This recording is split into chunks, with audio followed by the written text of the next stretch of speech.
સંતના 5 ગુણ છે, કેવી રીતે ઓળખવા? સદગુરુ. તિતિક્ષવઃ કારુણિકઃ સુહૃદયઃ સર્વદેહિનાં અજાતશત્રવઃ શાન્તા સાધવઃ સાધુભૂષણા. આ તિતિક્ષવ આ પહેલો ગુણ છે. સાધુમાં તિતિક્ષવનો ગુણ હોવો જોઈએ. તિતિક્ષવ એટલે શું? જગતના અંદર એક દ્વંદ સહન કરવાની ક્ષમતા. કોઈ અપમાન કરે તોય એ જ ગતિમાં, અને કોઈ સન્માન આપે ને તોય પોતાના મનને એની એ જ ગતિમાં રાખે.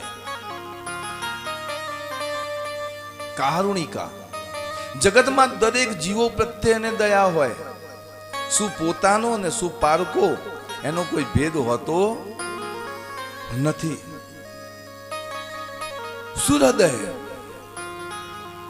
એના હૃદયની અંદર કોઈ પણ મૂર્તને દેખે ને એટલે ભગવાનનો ભાવ પ્રાપ્ત થાય.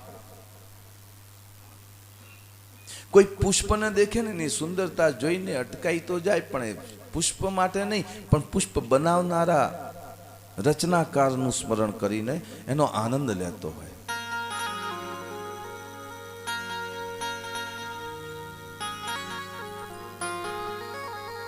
છેલ્લે કીધું, ચોથો મર્મે એ કીધું એમને,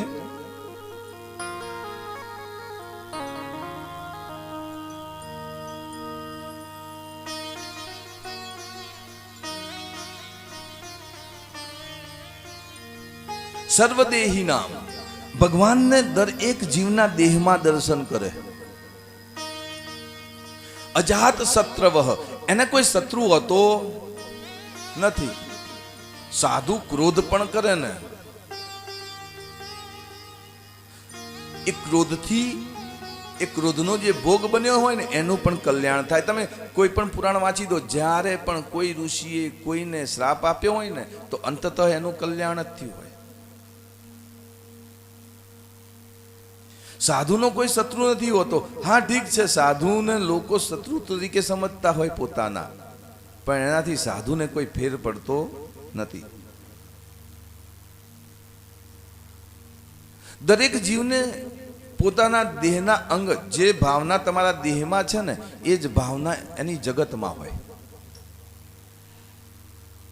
બે અંગ વચ્ચે ઝઘડો થઈ જાય તો તમે કયા અંગ તરફ રહો?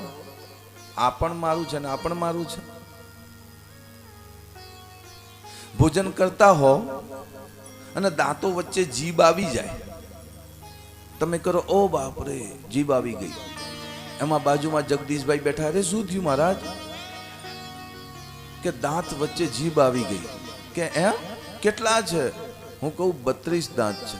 અરે બાપ રે. પછી પાછા મહારાજ કે આવું પહેલા પણ થયેલું છે. શું વાત કરો છો? આ 32 દુષ્ટો એક અબળાને આવા હેરાન ક્યારના કરે છે, તમે કશું કરતા જ નથી. તો જગદીશભાઈના ચડાવવાથી શું હથોડી લઈને 32 પાડી નાખશો ખરા?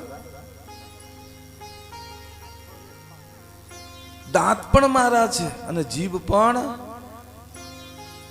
આ જે દેહની અંદર તમારી બુદ્ધિ છે, સાધુની બુદ્ધિ જગતમાં એ પ્રકારે હોય.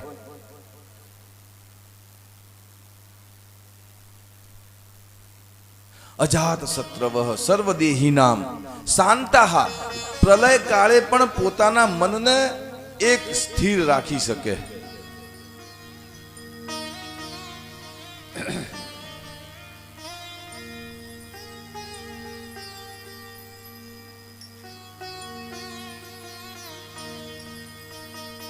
એનું નામ સંત છે. એવા સંતની શરણમાં તમે જાઓ. કપિલ મહારાજ અષ્ટાંગ યોગનું વર્ણન કરતા કહે છે,